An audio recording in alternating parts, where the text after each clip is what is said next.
ഈ ഒരു വമ്പൻ സൈനിങ് കേരള ബ്ലാസ്റ്റേഴ്സിൽ നടക്കാൻ പോകുന്നു. എന്തായാലും ഈ ഒരു കാര്യം നമ്മളോട് പറഞ്ഞിട്ടുള്ളത് മാർക്കസ് മെർഗലോവയാണ്.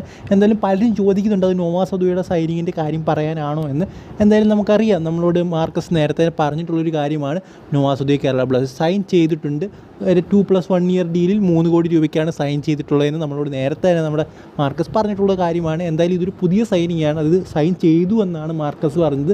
സോ ആ ഒരു വ്യക്തി ആരായിരിക്കുമെന്ന് ഇന്ന് വൈകിട്ടോടെ നമുക്കറിയാൻ സാധിക്കും.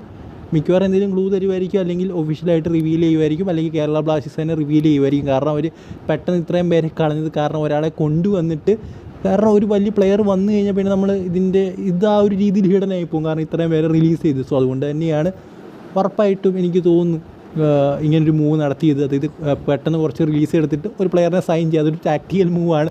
അപ്പോഴത്തേനും നമ്മൾ ആ ഒരു പ്ലെയറിൻ്റെ പുറകെ പോയി റിലീസ് ചെയ്ത കാര്യങ്ങളൊന്നും നമുക്ക് അറിയില്ല. ഉറപ്പായിട്ടും എന്തായാലും അതൊരു പുതിയ സൈനിങ് തന്നെയായിരിക്കും. നോവാ സദുയുടെ കാര്യം നേരത്തെ തന്നെ പറഞ്ഞൊരു കാര്യമാണ് മാർക്കസ് മെർഗലോ. പിന്നെ അതിനെക്കുറിച്ച് പിന്നെയും പറയേണ്ട ആവശ്യമുണ്ടെന്ന് അറിയത്തില്ല, അദ്ദേഹം സൈൻ ചെയ്തെന്നാണ് പറഞ്ഞത്. എന്തായാലും അടുത്ത ആഴ്ച ഒരു സൈനിങ് ഉണ്ടാകുമെന്നാണ് നേരത്തെ നമ്മളോട് മാർക്കസ് പറഞ്ഞിരിക്കുന്നത്. ഇപ്പോൾ സൈൻ ചെയ്തു എന്ന് മാർക്കസ് പറഞ്ഞു.